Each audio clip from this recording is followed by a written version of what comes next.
Actualité TVCO, édition du 5 mars.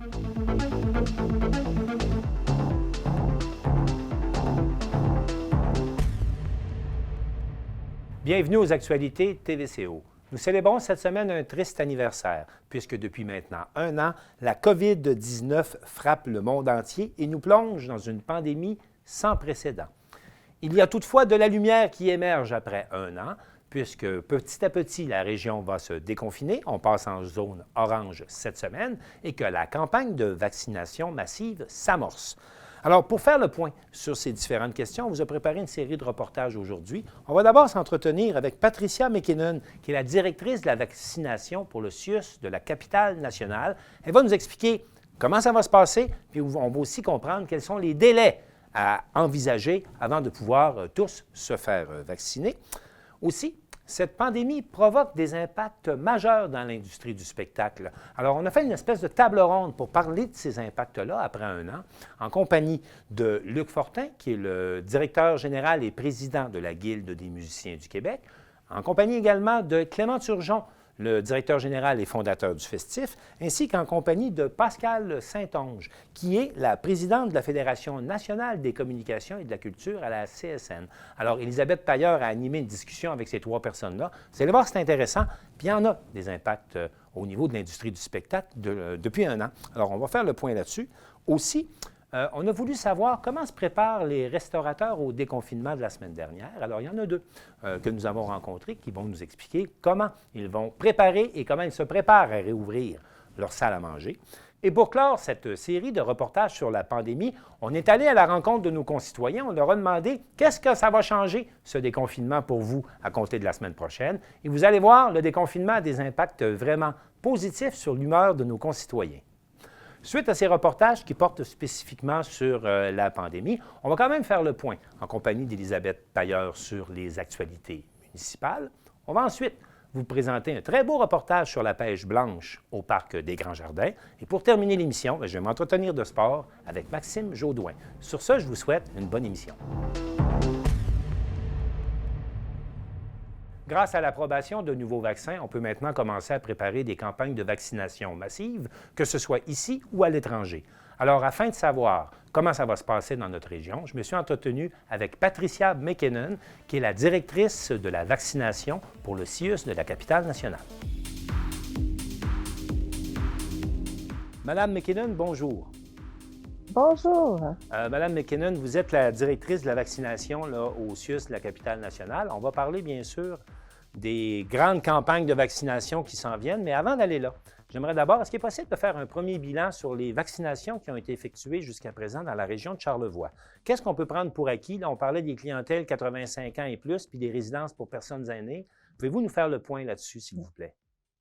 Bien, ce que je peux vous dire, c'est que depuis le début janvier, nous avons fait l'ensemble des CHSLD et des RPA qui sont sur le territoire du Grand Charlevoix, donc autant le secteur Est et Ouest. Donc, cette activité-là a été complétée le 27 février dernier avec les dernières RPA. Ça représente à peu près combien de personnes vaccinées? Est-ce que vous avez un chiffre là-dessus? Malheureusement, je n'ai pas le chiffre exact, mais on pourrait croire là, qu'on devrait tourner autour de 1000 à 1500 personnes. Maintenant, qu'en est-il du personnel en première ligne avec ces patients-là, ou en tout cas avec ces clientèles-là, ainsi que le personnel hospitalier? Qu'en est-il? Est-ce qu'ils sont vaccinés, eux, de leur côté? La vaccination a été faite selon l'ordre de priorité que le ministère nous a transmis. Oui. Donc, l'ensemble des travailleurs des CHSLD ont été convoqués à la vaccination sur une base volontaire. Par la suite, c'est les travailleurs qui sont en contact physique étroit dans nos CH, donc autant à la Malbaie qu'à Baie-Saint-Paul, Oui. qui ont été convoqués à la vaccination, ainsi que quelques travailleurs qui sont au niveau des résidences assistance continue, donc les RAC, qui ont été aussi invités à la vaccination. Donc, ces gens-là se sont déplacés principalement du côté du Centre de foire de Québec ou d'un autre centre qu'on avait là, au niveau de l'Institut de santé mentale pour recevoir leur première dose de vaccin. Est-ce qu'on a une idée du pourcentage d'adhésion du personnel hospitalier au vaccin? Bien, je peux vous dire que le pourcentage a été quand même très bon au niveau de Charlevoix. On a des unités qui ont accepté entièrement la vaccination. Donc, ça a bien été autant au niveau du personnel médical que du personnel de soins. Les gens ont répondu oui à cette offre-là. Donc, on peut prendre pour acquis que la première étape de cette grande campagne de vaccination est maintenant complétée dans notre région. Et là, on entreprend la deuxième étape. Est-ce que cette deuxième étape va nous permettre d'aller vers la vaccination de masse? Est-ce que c'est vers ça qu'on s'en va? Exactement. Donc, depuis la fin février, nous avons ouvert l'inscription à la vaccination de masse pour les 80 ans et plus dans la région de Québec. Pour Charlevoix, ça représente 1900 personnes de 80 ans et plus, et ce qu'ils soient en RPA ou en CHSLD. Donc, ces gens-là aussi étaient inclus dans cette vaccination-là. Donc, il faut savoir que pour 1900, actuellement, on a 1400 personnes qui ont décidé de prendre un rendez-vous juste pour la période de mars au niveau du centre à Clermont pour recevoir leur vaccination. Donc, les 80 ans et plus, ainsi que leurs proches aidants qui ont eux autres aussi pris rendez-vous, qui ont 70 ans et plus. Il y a un proche aidant qui agit à titre de proche aidant à raison minimalement de 3 jours semaine. Alors, on parle de quelques milliers de vaccinations à venir là, en ce début de deuxième phase. Vous pensez réaliser ça dans quel délai? Est-ce que vous allez avoir les vaccins suffisants pour rapidement répondre à tous ceux qui se sont déjà inscrits sur vos listes? Est-ce qu'il y a des problèmes d'approvisionnement ou vous avez un échéancier qui pourrait nous indiquer à quel moment ça va être fait? Les plages qui ont été ouvertes ont été vraiment faites en fonction de l'arrivage de vaccins qu'on allait recevoir. Donc, pour évidemment éviter qu'on planifie les rendez-vous, puis par la suite, on soit obligé d'annuler les rendez-vous parce que des vaccins ne seraient pas au rendez-vous. Donc, on est allé vraiment de manière très sécuritaire, mais avec notre planification qu'on avait de vaccins qu'on aurait à recevoir. Un élément qui est venu s'ajouter, c'est que depuis mercredi, a été décidé que les gens qui ont déjà reçu leur première dose n'allaient pas recevoir de deuxième dose avant la 16e semaine. Donc, actuellement, ils étaient prévus pour la 12e semaine. Donc, la planification de la deuxième dose débutait dans la semaine du 8 mars. Certains travailleurs de la santé, entre autres, allaient recevoir leur deuxième dose. Et ça a été repoussé pour l'ensemble des régions du Québec à la 16e semaine. De cette manière-là, nous autres, on est venus récupérer une quantité de doses de vaccins que nous allons remettre en circulation pour vraiment venir rapidement augmenter les plages de vaccination dans tous les secteurs pour faire en sorte que des clients qui étaient cédulés plus au mois d'avril puissent être ramenés durant le mois de mars. Maintenant, parlons un peu de cette fameuse deuxième dose. Est-ce que tous les vaccins requièrent l'administration d'une deuxième dose? Actuellement, les vaccins que nous avons, donc le Pfizer et le Moderna, demandent une deuxième dose. Donc, les deux doivent, les usagers doivent avoir leur deuxième dose. Lorsque la population va se présenter à leur rendez-vous, donc quand ils vont se présenter au centre de Curling à Clermont, dès leur arrivée, leur deuxième rendez-vous va être confirmé 16 semaines après leur injection. Donc, vous allez planifier systématiquement l'administration des deuxièmes doses. Là, on parle de Clermont. Qu'est-ce qu'on a pour Baie-Saint-Paul et pour le secteur ouest de Charlevoix? Est-ce qu'on a des lieux? Parce que vous le savez, pour les personnes, surtout quand on parle des 80-85 ans et plus, les déplacements sont des questions qui sont quand même assez délicates là, pour ces clientèles-là parfois. Qu'est-ce qu'on a comme plan pour l'ouest de Charlevoix pour le début de cette deuxième phase, on va le dire comme ça? Oui. Tout d'abord, on est en discussion encore avec la ville de Baie-Saint-Paul qui a adopté au début de la semaine une entente pour l'aréna de Baie-Saint-Paul. Évidemment, on attend que l'aréna puisse être libérée des activités sportives qui se déroulent et suite à ça, nous allons faire le montage. Entre-temps, on prévoit des cliniques, une petite clinique mobile de proximité au centre de jour de l'hôpital de Baie-Saint-Paul qu'on a déjà utilisé justement pour faire la vaccination des clientèles qui étaient en RI ou en RI, RPF, RAC. Donc, on comprend donc que les gens qui se sont actuellement inscrits, qui étaient invités à s'inscrire et qui sont dans le secteur ouest, eux vont être invités, en attendant d'avoir accès à l'aréna, eux vont être invités au centre de jour de l'hôpital pour aller se faire vacciner à proximité, là, on va le dire comme ça. Exactement. Oui. Donc, ceux qui veulent ceux qui n'ont aucun problème à pouvoir se déplacer vers le centre de Clermont, on les invite à pouvoir rester Oui, là. Mais dès que les plages vont être ouvertes pour Baie-Saint-Paul, il y a peut-être des gens qui ont décidé de ne pas s'inscrire jusqu'à maintenant, étant donné la la distance à distance. parcourir, hein. On le comprend très bien. Donc, ils pourront venir s'inscrire pour Baie-Saint-Paul. Il faut Maintenant, vous, savoir aussi qu'on a oui. pensé pour des cliniques aussi dans des pôles qui sont plus loin, dont Baie-Sainte-Catherine, la même dynamique va se passer. Dites-moi, là, on se prépare à aménager l'aréna de Baie-Saint-Paul pour, on parle de vaccination massive. On comprend que c'est par étapes, mais quelles sont les autres étapes? Là, on est présentement dans les proches aidants, les 80 ans et plus. Vous êtes en train de prendre des rendez-vous avec eux.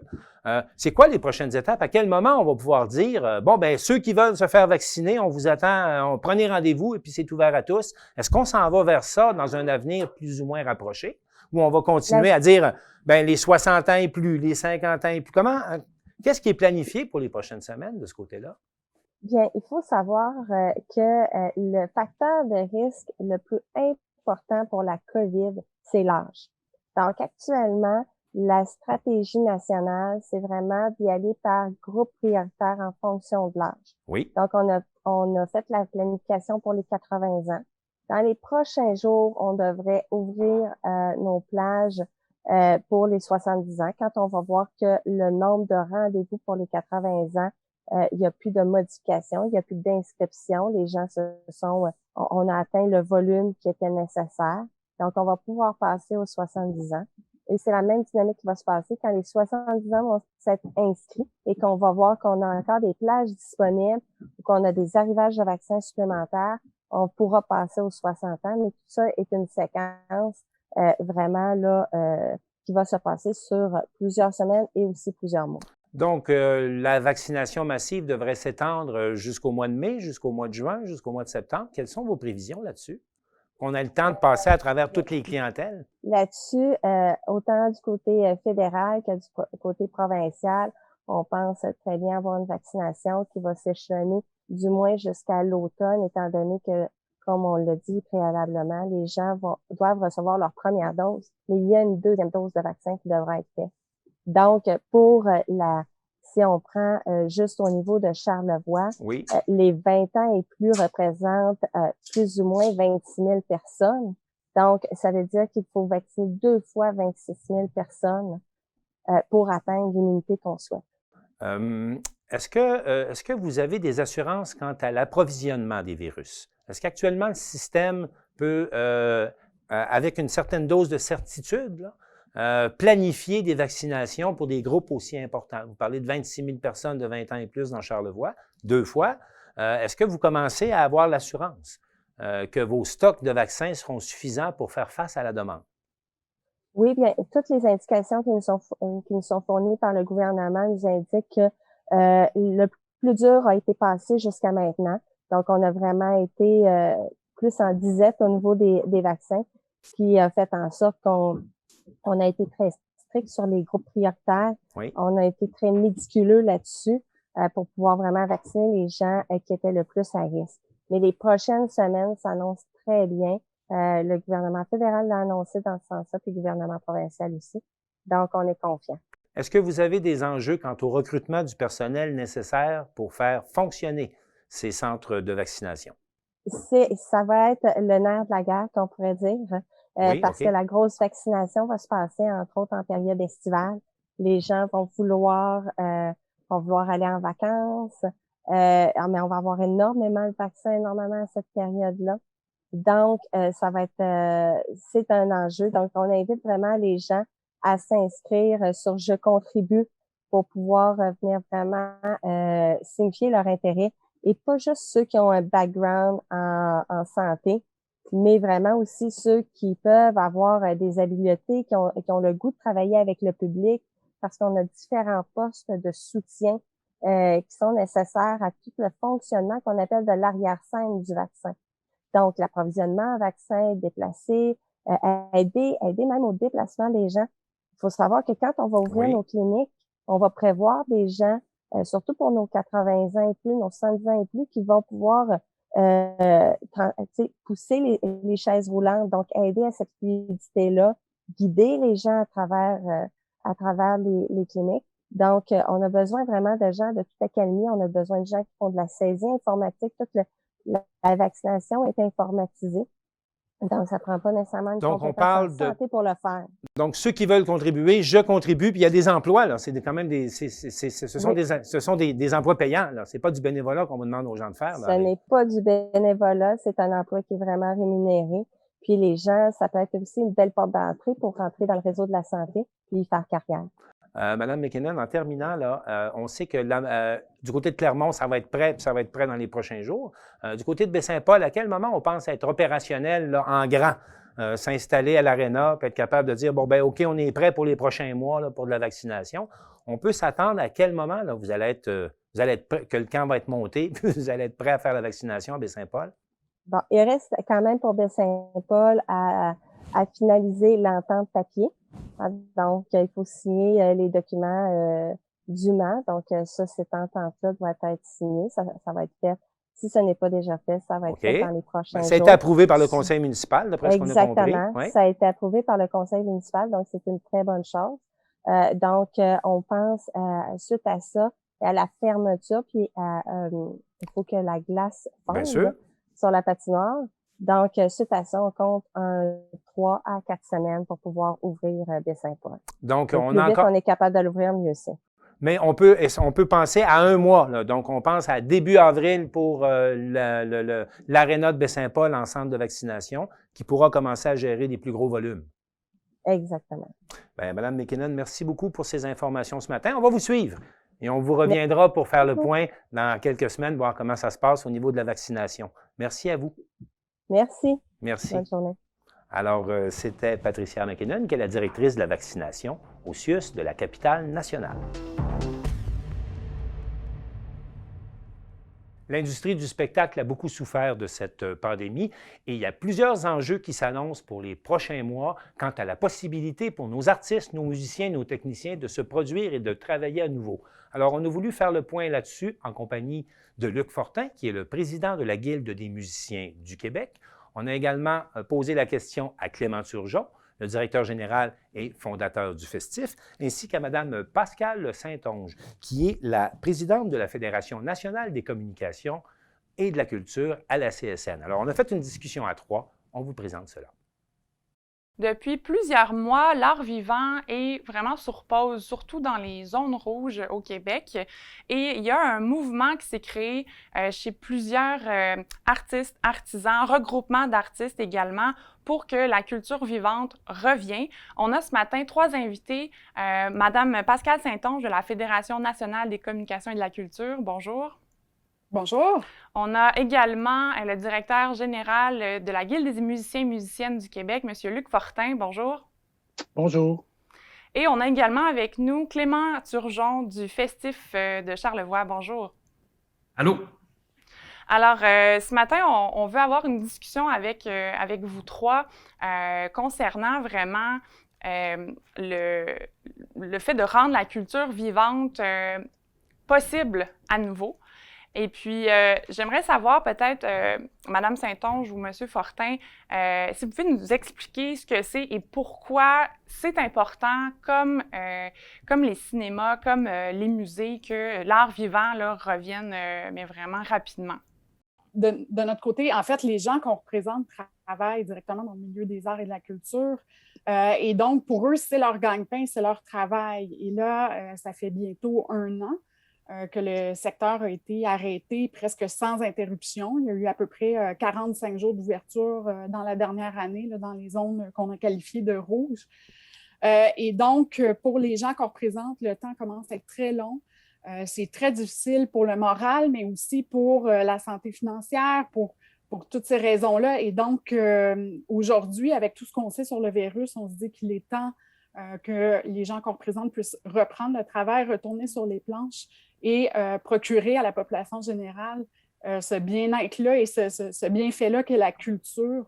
Donc, on est très, très impatient d'avoir des annonces concrètes quant à la réouverture des salles de spectacle et des lieux de diffusion artistique.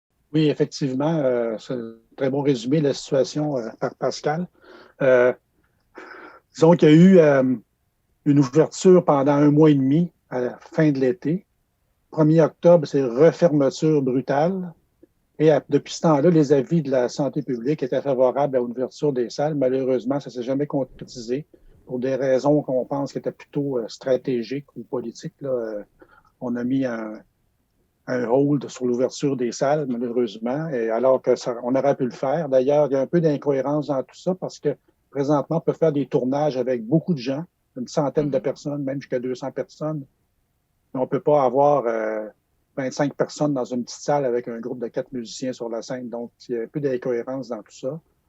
Et aussi, ben, quand on a ouvert les cinémas récemment, ça nous a donné un coup parce que là, une salle de cinéma et une salle de spectacle, ça se ressemble pas mal là, au point de vue du risque sanitaire. Et là, comme disait Pascal, le moral est au plus bas et on voudrait avoir des annonces là, pour au moins, couvre-feu ou pas, au moins qu'on puisse commencer à faire quelque chose, à exercer notre art, tout le monde, à faire travailler des gens. Ça touche vraiment énormément de gens. L'industrie, les salles de spectacle au Québec, c'est énorme comme impact financier et économique. C'est énorme. On parle d'une vingtaine de mille de spectacles par année. C'est absolument incroyable. Là. Ça fait travailler vraiment beaucoup de gens. Donc, on est prêt, on attend le prochain point de presse. Ça m'amène à vous demander finalement, il y a des conséquences, il y a des répercussions à cette attente-là finalement. Juste pour la Guilde des musiciens, là, il y a vraiment eu une diminution de revenus chez certains artistes et même une possibilité de changement de carrière pour certains. Là, je sais qu'il y a eu un sondage qui a été fait par la Guilde et je crois aussi par l'UDA. Qu'est-ce que ça consiste pour vous? Est-ce que c'est un signal d'alarme? Bien, c'est un signal d'alarme certain parce que plus la fermeture va être longue, plus ça va être difficile de repartir parce qu'il va y avoir des gens qui vont être rendus ailleurs. Là, j'ai présentement 40 de nos membres qui sont déjà partiellement ou à temps plein dans un autre travail. J'imagine que c'est la même chose dans d'autres domaines, comme tout le personnel, les techniciens, les personnels des salles, tout ça. J'imagine que c'est la même situation que nous.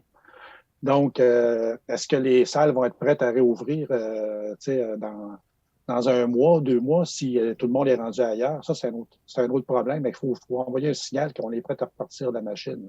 Puis actuellement, dans cette espèce de mouvement-là qui a été créé avec la FNCC, puis la Guilde des musiciens en fait partie aussi, c'est quoi un peu le leitmotiv, si je peux dire, là, actuellement, pour que ça rebouge? Est-ce qu'il y a des choses qui ont été faites, demandées concrètement au gouvernement? Ça ressemble un peu à quoi? Dans le fond, nous, ce qu'on demande, c'est de la flexibilité de la part du gouvernement pour permettre la réouverture des salles de spectacle puis pouvoir reprendre la production et la diffusion. Puis en fait, c'est qu'il y a quand même des programmes d'aide gouvernementaux présentement qui existent pour soutenir les institutions. Alors, ce qu'on demande, c'est de la flexibilité dans l'application des programmes pour que les compagnies qui peuvent reprendre leurs activités plus tôt qu'elles puissent le faire, alors que celles qui pourraient prendre un petit peu plus de temps là, pour toutes sortes de raisons logistiques, bien, qu'elles continuent d'être soutenues. Donc, nous, c'est ce qu'on demande au gouvernement, donc de faire preuve de flexibilité dans l'administration des programmes, dans l'admissibilité, pour être capable de soutenir une majorité d'institutions pour que les artistes, les artisans, les travailleurs puissent reprendre le travail. Et Luc, tantôt, a soulevé un point qui est très important parce qu'à la FNCC, on représente des gens qui travaillent aussi dans les salles de spectacle, en plus des professionnels des arts de la scène du Québec, donc les concepteurs de théâtre et tout ça. Et ce qu'on entend pour plusieurs salles de spectacle, c'est que les gens qui travaillent, par exemple, à la billetterie, les placeurs, ouvreurs, les gens qui travaillent au stationnement, etc., plusieurs ont quitté. Alors, le plus tôt on aura une date pour rouvrir, le plus tôt on pourra rappeler les gens au travail, recruter et s'assurer que les salles de spectacle pourront rouvrir le plus rapidement possible. Donc, ce que ça nous prend, là, c'est vraiment un plan de réouverture avec du soutien financier adapté et flexible pour soutenir les institutions et s'assurer que le secteur de la culture puisse reprendre parce qu'on est très, très inquiet quant à sa capacité de relance dans l'état des choses actuelles. Plusieurs organismes, plusieurs personnes qui se sont réinventées, là, c'était un peu le mot d'ordre finalement là, depuis les fermetures des salles, dont le festif de Baie-Saint-Paul. Monsieur Turgeon, pour vous, vous vous êtes vraiment réinventé, vous avez vraiment créé une nouvelle offre pour les gens de Charlevoix, mais aussi pour les gens du Québec là, qui veulent venir voir les festivals. Par contre, cet été, pour le festival Le Festif, vous êtes encore en attente là, de réponse du gouvernement. Expliquez-nous un peu, c'est quoi les démarches actuellement? Je pense que ça rejoint un peu les propos de Pascal et Luc, c'est une prévisibilité. La réalité des festivals aussi, c'est qu'on a quand même besoin d'un peu plus de temps de préparation pour faire un festival. Donc, on est déjà un petit peu tard présentement pour faire notre organisation. Donc, on a besoin prochainement, puis là, il y a des articles qui ont sorti qui commencent à parler des festivals. Donc, on a besoin, c'est la même chose, on a besoin d'un plan, on a besoin des balises, on a besoin de nous dire vous avez le droit de faire des spectacles avec du 250 personnes, du 500, du 1000, peu importe, mais on a besoin de ces balises-là pour commencer à travailler. Nous, présentement, on travaille vraiment à l'aveuglette. On a une programmation qui est quand même assez avancée, mais on ne sait pas si ça va être devant 50 personnes, 150, 200, 1000, devant un ordinateur. Tout ça est très flou. Donc, ça nous prend, c'est la même chose, ça nous prend un plan. Puis je pense que ça prend une bonne confiance du gouvernement envers, on est des travailleurs sérieux, je pense, autant les festivals que les salles de spectacle. On est capable de faire respecter des mesures sanitaires autant que dans les cinémas, autant que dans beaucoup d'activités qui sont permises présentement. Je voyais, concernant les salles de spectacle, ils nous disaient que bon, ils n'avaient pas ouvert pour la relâche parce que ça prend un certain temps pour organiser des spectacles, mais je pense que les diffuseurs sont prêts à s'arranger pour faire des spectacles rapidement. Donc, il faut que le gouvernement soit comme à l'écoute et sache que si nous autres, il faut faire un festival en une semaine, on le fera. On est prêt à travailler, on veut. Donc, il faut juste une meilleure confiance du gouvernement, je pense, avec les diffuseurs et les festivals. Absolument. Et puis, ça m'amène au prochain point. Je crois que vous avez créé là, finalement un fonds d'urgence qui est un peu en prévision finalement de ce qui s'en vient. Là. Est-ce que c'est ça? Oui, bien c'est ça. Nous, en fait, comme tu l'as dit, on s'est réinventé, donc on a réussi à rester la même équipe. On a fait des activités. On est peut-être une exception. On n'a presque jamais autant travaillé que cette année parce qu'on a séparé notre offre différemment.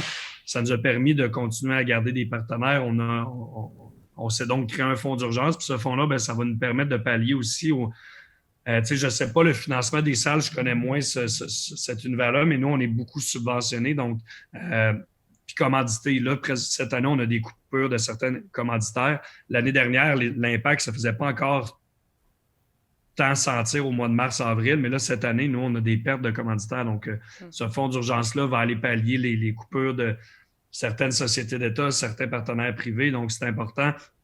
Les revenus ne sont pas les mêmes, même si on peut avoir, exemple, 1000 personnes, les revenus de bar et tout ça ne sont pas les mêmes parce que les mesures de distanciation, les mesures qu'on prend, ça n'incite pas les gens à consommer de la même manière dans les festivals. Puis nous, c'est un revenu important.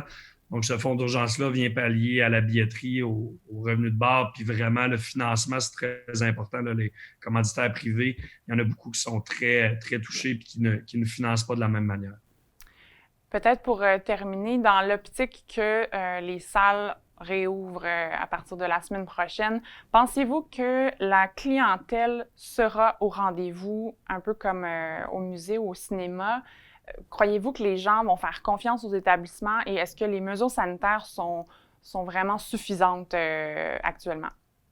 Je suis confiante que le public va être au rendez-vous. Puis un des arguments qu'on donne au gouvernement pour favoriser la réouverture, c'est que bon, ça fait 1 an, les gens subissent des mesures de confinement, puis je pense que tout le monde fait sa part et c'est correct comme ça. Là. On ne veut pas créer de la pression inutile sur le système de santé. Je pense que tout le monde est conscient de ça. Cependant, nous, ce qu'on dit, c'est qu'il est peut-être préférable que les gens fréquentent les lieux publics où on sait que les mesures sont appliquées, où c'est contrôlé, plutôt que de se rassembler dans des lieux privés sans mesure de distanciation et tout. Donc, pour nous, c'est peut-être même une bonne chose, la réouverture pour la santé publique et également pour le public, pour la santé, le moral de la population. Là, je pense que les gens ont besoin de reprendre une vie qui ne sera peut-être pas normale pour un bout, mais ils ont besoin quand même de reconnecter, de vibrer collectivement. Puis c'est ça que ça fait la culture. Quand on assiste à un spectacle, à un festival, c'est une connexion collective émotive avec ce qu'on voit, ce à quoi on assiste, et les gens ont besoin de ça présentement. Il y a toutes sortes de sondages, d'indications qui nous montrent que la population peine maintenant avec ces mesures de confinement-là, l'isolement. Donc, notre avis, c'est une façon sécuritaire de briser cet isolement-là, puis en même temps de se retrouver collectivement, tout le monde ensemble, mais de façon sécuritaire. Absolument. Monsieur Fortin, j'imagine que vous rejoignez Madame Saint-Onge. Bien, tout à fait. Écoutez, d'ailleurs, quand les spectacles ont été permis en zone orange, là, les spectacles ont commencé vendredi dernier. Le lendemain de l'annonce, les billets étaient en vente, les shows étaient bookés. Là. Je veux dire, ça reprenait, les gens achetaient des billets et ils avaient hâte d'y aller. Fait que ça peut être, ils sont pas. Puis je reviens à ce que Clément disait tantôt. C'est ça, le gouvernement disait qu'il y avait eu des feedbacks là, du milieu de la scène qui disaient qu'ils n'étaient pas prêts, qu'ils avaient besoin de temps, mais je me demande qui ils ont consulté exactement. J'ai l'impression qu'il y a bien du monde qui n'ont pas reçu de téléphone du cabinet de la ministre, parce que c'est à Baie-Saint-Paul, il était prêt, c'est sûr, même au domaine Forget, je suis certain qu'ils étaient prêts à faire quelque chose.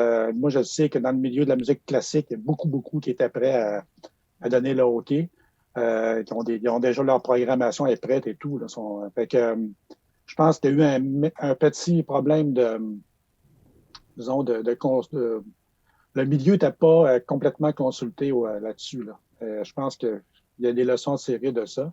Puis moi, je pense aussi, comme Pascal, là, que les gens ont besoin de sortir de chez eux. C'est prouvé que c'est sécuritaire dans les salles. Il n'y a pas de problème. Pour terminer, je vous souhaite bon courage vraiment à tous les trois. Vraiment de ne pas lâcher, puis on attend là, des réponses du gouvernement, peut-être aujourd'hui, sinon très prochainement. Merci beaucoup d'avoir participé à cette discussion. Merci. Merci. Merci beaucoup. Plaisir. Merci beaucoup.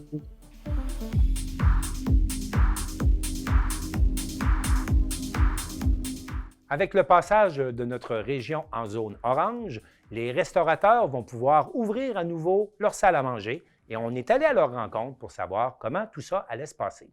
Je pense que c'est un gros soulagement qu'on puisse recommencer à vivre quasi normalement, là, parce que pour nous, on n'est pas des gens qui ont...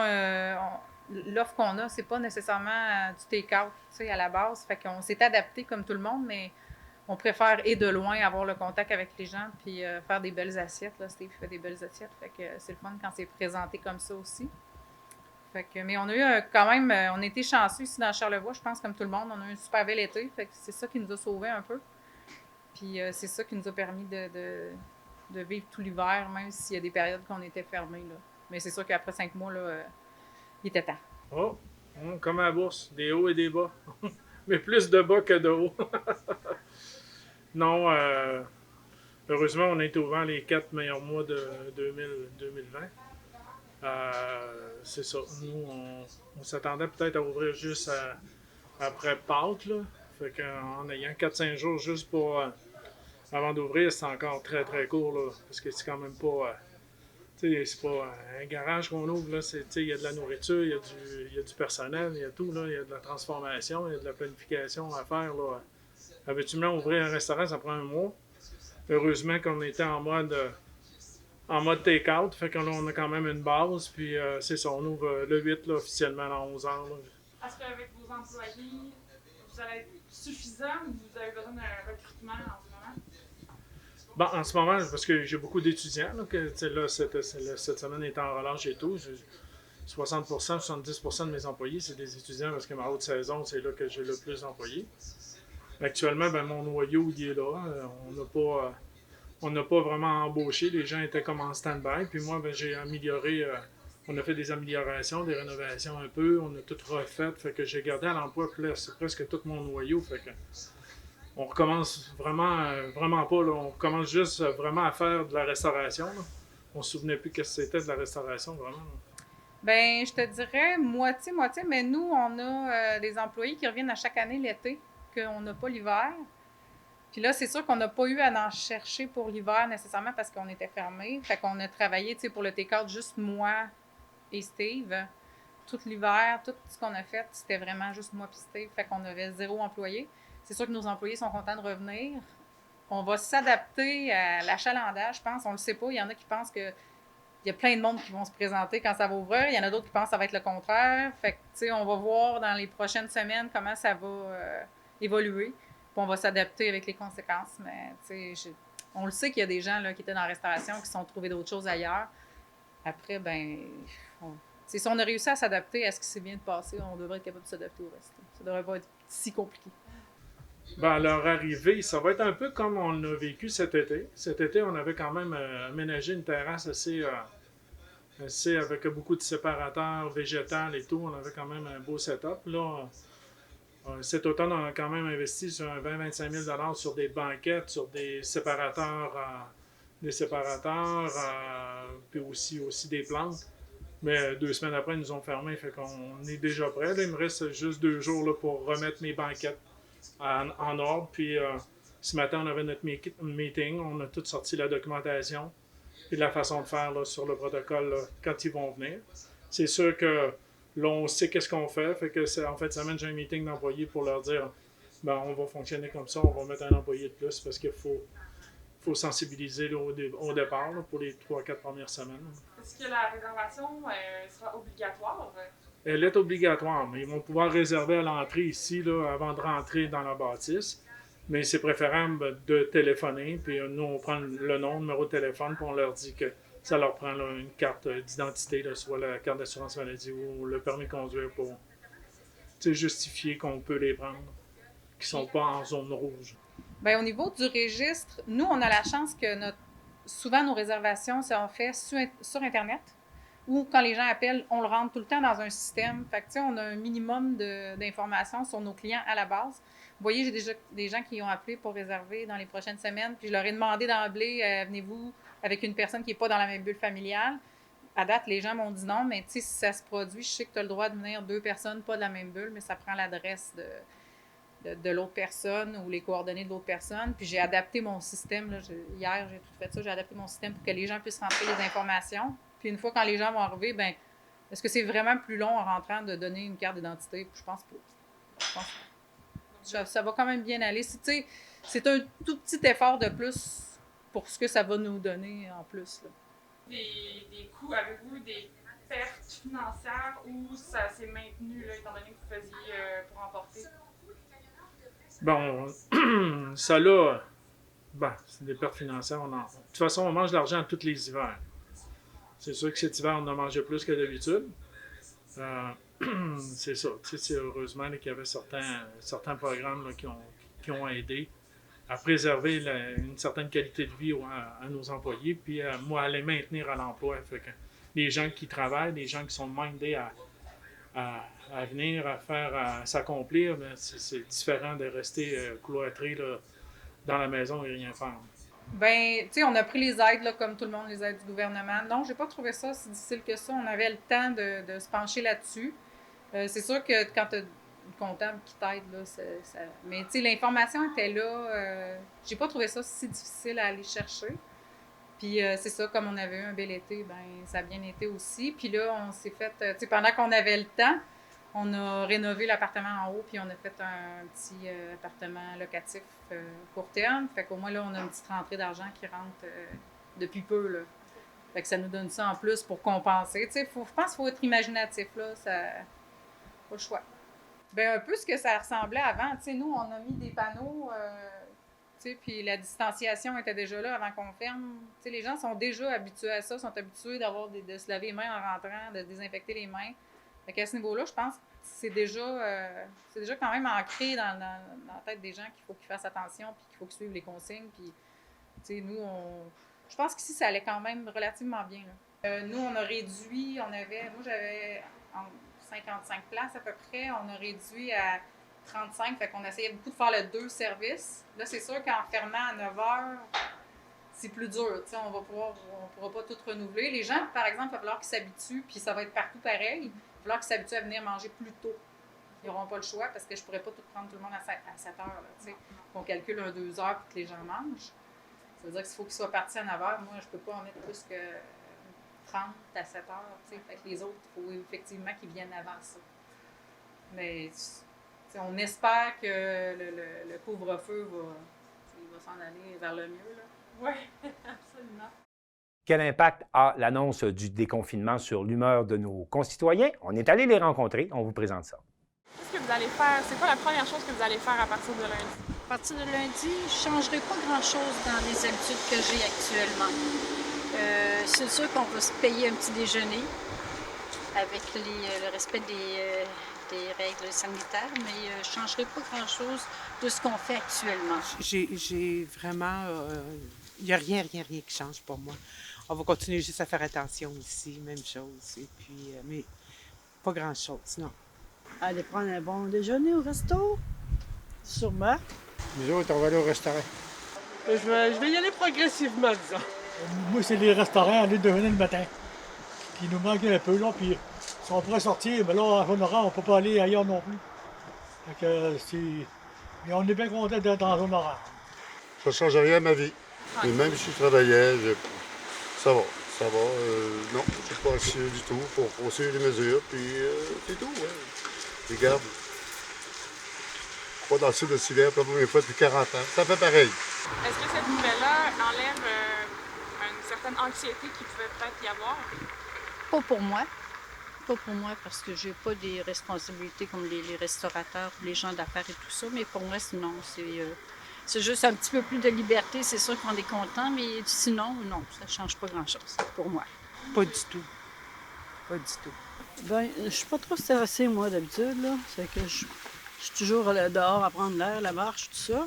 Fait que non, pas vraiment, mais je suis contente parce que ça va nous déboucher des choses, là. On va avoir des choses de plus concrètes, là, qu'on puisse aller, là. Parce que les restos, c'est quelque chose, hein. Ça tenait pas, là. De temps en temps, on aime ça prendre un petit congé. C'est ça, ça va aller du stress, oui. Oui, ça en enlève un peu. Aucune anxiété, aucun stress. Écoute, je suis retraité, il n'y en a plus de stress. C'est bon, ça. Merci, monsieur. J'ai un grand terrain, fait que je suis tranquille, il n'y a pas personne autour, fait que il n'y a pas de stress. Puis, est-ce que vous avez confiance aux vaccins qui s'en viennent, là? Oui, j'ai bien confiance en ça. Je pense que ça va nous sauver la vie, là, à bien des personnes.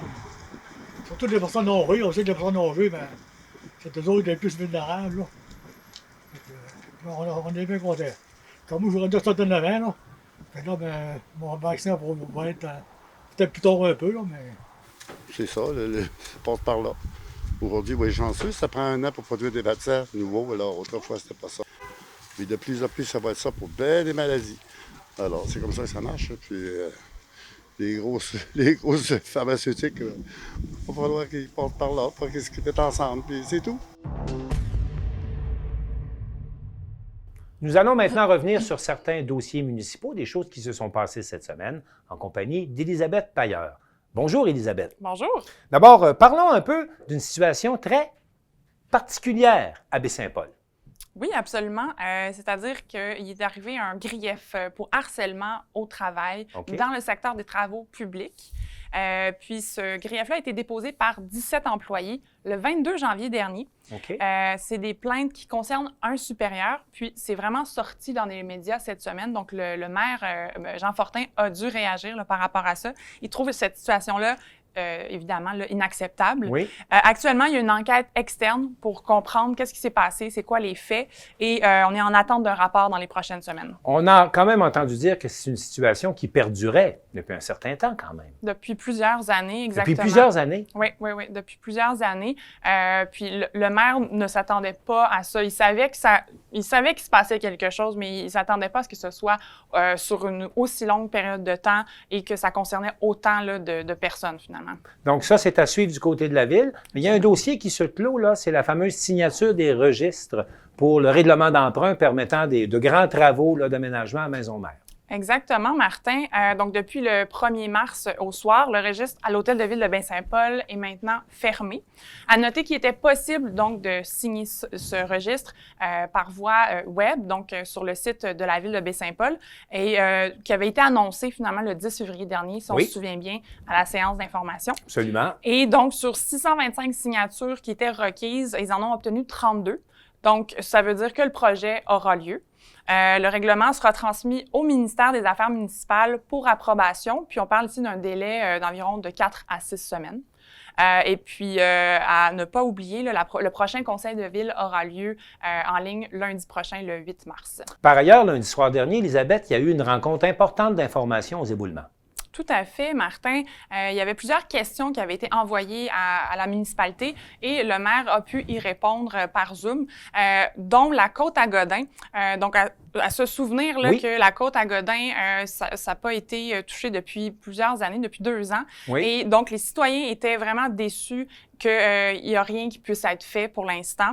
Les citoyens ont proposé là, peut-être d'autres alternatives, même d'aller, ils s'étaient prêts à aller manifester là, devant le ministère. Pour la municipalité, eux, ils sont prêts à d'autres alternatives et peut-être essayer de voir avec d'autres subventions dans d'autres paliers du Parce qu'on gouvernement. sait sur le dossier de la côte à Godin que le ministère des Transports ne reconnaît plus cette route-là comme une route principale, mais tout à fait comme une route secondaire, donc ça retombe dans les responsabilités municipales.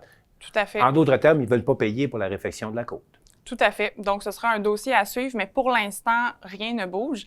Ensuite, on avait le déboisement à la Seigneurie des Éboulements. Oui. Ça, il faut savoir que c'est des propriétaires forestiers. Donc, ils ont un plan de développement de zones de villégiature. Et pour certains citoyens, ça cause des problèmes. Selon eux, si on enlève énormément d'arbres, ça peut aider, là, finalement, lorsqu'il y a beaucoup de pluie, à un glissement de terrain comme il y a eu sur la côte à Godin.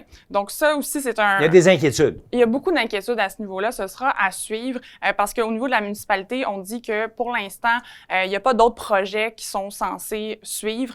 C'est une zone de mouvement de sol, donc ils ne sont pas censés construire d'autres résidences qui étaient permis là, pour l'instant. Donc, un dossier à suivre également. Il y a eu également d'autres récriminations en ce qui concerne l'Internet et les résidences touristiques. Pouvez-vous nous présenter ça rapidement? Absolument. Au niveau de l'Internet, on dit que dans le secteur de la Seigneurie, il y a 2 entreprises là, qui peuvent subvenir, donc Derry Télécom et Vidéotron. Pour ce qui est de Bell, pour l'instant, il y a une pression faite par la MRC, mais il y a une demande qui est déposée, mais il n'y a pas de réponse à ce niveau-là. Donc, on est en attente, un dossier à suivre. Et pour les résidences touristiques, ça rejoint un peu ce qui s'est passé à Petite-Rivière-Saint-François. Donc, la municipalité veut responsabiliser les propriétaires et les résidents pour le bruit, pour tout ce qui est les déchets. Donc, on compte une 40aine de résidences touristiques aux éboulements et on veut que ça se passe bien dans les prochaines semaines et prochaines années. Alors, et cette semaine, 2e lundi de chaque mois, il y a des conseils municipaux dans toutes les municipalités de la région. Alors, je suppose qu'il y a d'autres sujets d'actualité qu'on pourra regarder ensemble la semaine prochaine, parce qu'il y a beaucoup de choses qui se passent quand même dans la région. Absolument, donc à suivre. Elisabeth Paillard, merci beaucoup. Merci. On vous a maintenant préparé un reportage de toute beauté sur une activité assez exceptionnelle. On parle de pêche blanche au parc des Grands Jardins.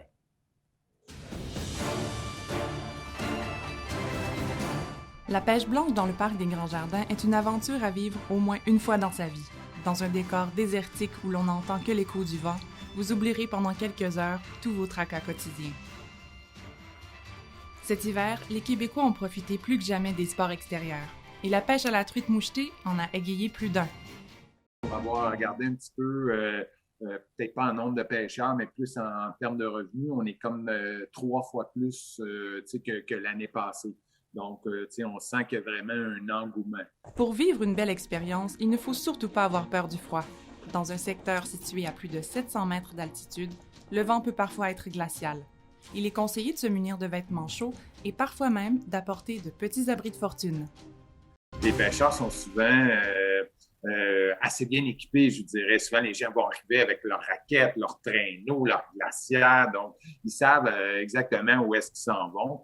Puis non, ça se passe assez bien. Puis on a vu un peu plus de familles cette année, de jeunes familles, donc avec des plus jeunes. Fait que c'est quand même...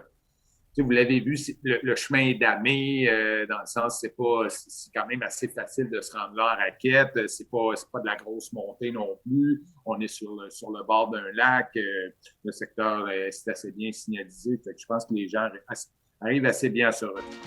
Une fois rendu sur le sentier, accessible uniquement en raquette ou en ski, un parcours d'environ 2,5 km vous attend.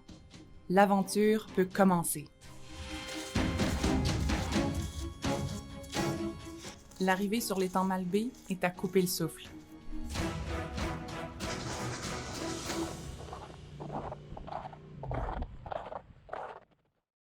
Après avoir repéré vos trous sur la glace qui ont été creusés au préalable par les employés du parc, il est temps de s'installer. Canne à pêche ou brimbales sont de mise. Il est important d'apporter son propre matériel cette année, étant donné que le parc n'en fournit pas pour des raisons sanitaires. Lorsque tout semble stable et bien ajusté, c'est le moment d'installer un leurre sur chacun des hameçons. Si vous êtes chanceux, vous obtiendrez peut-être votre quota de pêche en quelques heures, qui est de 15 ombres de fontaine par permis. Mais ce qu'on me dit, c'est que les succès de pêche sont quand même assez bien, même si on a parfois eu à changer de zone. On connaît quand même les secteurs où on va s'installer. On sait qu'il y a de la truite mouchetée là. En passant, on n'en avait pas parlé, mais c'est l'espèce qui se pêche aux États-Malbés. Donc, c'est vraiment la truite mouchetée. Fait qu'on sait qu'elle réside à peu près dans ces secteurs-là. Fait qu'habituellement, les succès de pêche sont assez bons. Puis on le voit aussi aux gens qui reviennent et reviennent. on a notre gang aussi de plus habitués, donc qui sont habitués d'aller pêcher dans ce secteur-là. Fait que je pense qu'il y a quand même des bons succès de pêche. La saison prendra fin le 7 mars prochain. Bonne pêche! C'est maintenant le moment de parler de sport local, mais également du sport des grandes ligues en compagnie de Maxime Jodoin. Maxime, bonjour. Bonjour, Martin. Maxime, avant de parler de sport, j'aimerais que vous me disiez comment a été votre expérience de pêche blanche, parce que c'est vous qui étiez caméraman sur le dernier reportage qu'on vient de voir. Oui, il a fait froid. On était habillés pour, par contre. OK. On avait des hot shots là, pour se tenir au chaud. Donc, vraiment un beau trip, vraiment une belle raide de skidoo. On a pu marcher là, dans la nature.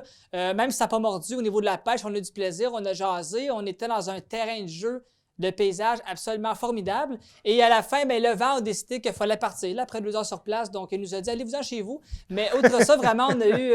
ça a été un beau trip. Et moi, qui n'ai pas un amateur de froid dans la vie de tous les jours, j'ai adoré ce que j'ai vécu. Et je dis pas que j'aurais resté là jusqu'à 10 heures le soir, c'est pas ça le but. Mais quand même, j'ai vraiment adoré ce que j'ai vécu avec ma collègue sur place. Bon, bien, tant mieux. Et on va maintenant parler de sport local. Oui, hein? oui. D'abord, là, puis on s'en doutait, là. Hockey Charlevoix met fin à ses activités pour l'année. Oui, alors on met fin pour l'année 2020-2021 parce que là, de un, c'est pas possible encore de jouer par les temps qui courent. Et en plus, là, on va transformer l'aréna de Baie-Saint-Paul en plan de campagne de vaccination. Donc, pour toutes ces raisons-là, malheureusement, on a décidé, là, tant qu'à ça, de fermer l'aréna et de repartir potentiellement l'année d'après comme tel pour le sport. Une année difficile hein, pour les joueurs de hockey au Québec. Hein? Oui, ça je ne parle pas des professionnels. Non. Je parle de tous les amateurs, toutes les ligues amateurs. Il n'y en a pas eu de hockey au Québec cette année. Ça a leur pris, ça a arrêté. Il y a eu des plans, on a eu des pourparlers, mais honnêtement, je pense que c'est à oublier. Là. On espère que 2022 va être mieux de ce côté-là. Mais 2021, même 2020, là, ça a été, comme tu le dis, c'est à oublier vraiment. Là. Puis vraiment. Puis je trouve ça triste pour eux. Je trouve ça triste pour les gens. C'est difficile pour les gens qui aiment beaucoup jouer au hockey, qui en faisaient leur sport. Hein? Exactement.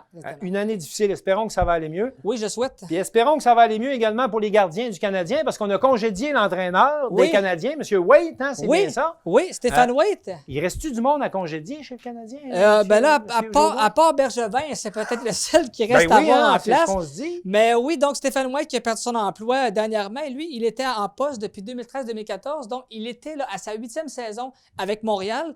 Et on était surpris parce que White avec Price, on avait quand même une bonne entente. Tu sais, les deux, ça rimait bien ensemble. Oui. Là, bon, qu'est-ce qui est arrivé à l'interne? Est-ce que Price s'est choqué? A-t-il parlé à Bergevin? On ne le sait pas. Mais bon, oui, White est parti et ça va être Sean Burke qui va le remplacer. Lui, Sean Burke, pour ceux qui se demandent qui c'est ce gars-là, il a passé 18 ans dans les majeurs et lui, en 2016, il était recruteur avec le Canadien. Donc, déjà, il était avec le Montréal. Lui, c'est un gardien de but, là. Oui, gardien de but, là, honnêtement, j'ai pas son poste comme tel qu'il a occupé avant, mais il était recruteur et là, il s'amène avec Montréal. En fait, il s'amène en tant qu'entraîneur de gardien de but. Et attention, il faut prendre un point parce que M. Burke, lui, doit faire une quarantaine. Parce que c'est le protocole de la Ligue de 14 jours pour tout ça.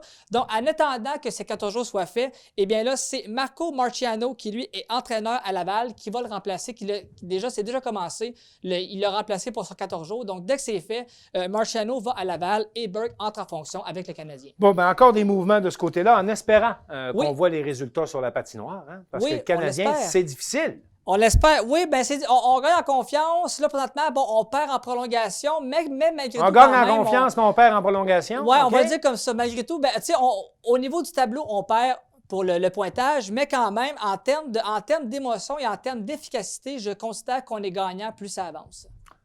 Merci, M. Jodoin. On va parler également rapidement des Raptors de Toronto. Oui. Qu'est-ce qui arrive à Toronto? Oui, bien Toronto, là, normalement, c'était le dernier Basketball, match hier au oui. basketball Oui. face aux Celtics de Boston, mais là, il y a eu des matchs qui ont été reportés à cause de la COVID. OK. Puis là, même les Raptors, là, qui avaient beaucoup de joueurs absents, puis là, ben, dernièrement, on sait qu'au basketball, ça prend un minimum de 8 joueurs requis sur le terrain de jeu pour pouvoir disputer un match. OK, donc il y en a 5 sur le terrain, Oui. 3 remplaçants. Exactement. Mais là, dernièrement, les Raptors n'avaient même pas ces 8 joueurs-là requis pour faire les joutes. Oh. Donc là, il a fallu qu'on attende parce que c'est la COVID, c'est d'un poste, il y en a qui ont des blessures régulières, Oui. tout ça. Donc là, il a fallu qu'on attende. Et là, si on regarde le calendrier sur le site des Raptors, là, on se rend compte qu'on a des matchs qui ont été annoncés jusqu'au mois de mai prochain. Donc là, on parle encore de peut-être 2 mois de possible reprise là, des parties pour les Raptors. Et logiquement, après, les séries vont commencer. Mais c'est officiel que le calendrier régulier là, a été retardé. Bon, on s'en attendait avec les cas. Là. Oui. Fait que là, ce que j'ai vu, là, on aura encore potentiellement 2 mois de basketball de saison. Et après ça, les séries vont embarquer. Est-ce que Toronto devrait se qualifier pour les séries? Est-ce qu'ils connaissent une saison suffisante pour ça? Oui, bien là, au début, là, v'là une couple de semaines, on était 4e, ça allait bien. Là, on a baissé au 8e rang dans leur division. On sait que le 8e rang, c'est la dernière place qui donne l'accès aux séries. Donc là, j'ai hâte là, ça commence à chauffer. Est-ce qu'on va y parvenir? Je l'espère. Mais là, il faut pas trop perdre de match qui va s'en venir parce que sinon, à un moment donné, si on en perd trop, on va juste descendre puis on va les rater. Par ailleurs, dans le domaine du football, là, les Steelers de Pittsburgh ont annoncé qu'ils gardaient leur vieux corps arrière encore une saison au moins. Oui, donc Ben Roethlisberger, alors Oui. pour les intimes, M. Big Ben. Big Ben, qui va demeurer avec les Steelers, donc pour une autre année, alors jusqu'à la fin de 2022. Et pour ça, il a accepté de réduire son salaire qu'il gagnait. Et là, je m'explique, c'est qu'au départ, il devait empocher 19 millions de dollars là-dessus, mais finalement, ce sera plutôt 14 millions qu'il va empocher. Et sur la masse salariale, l'équipe économise 15 millions.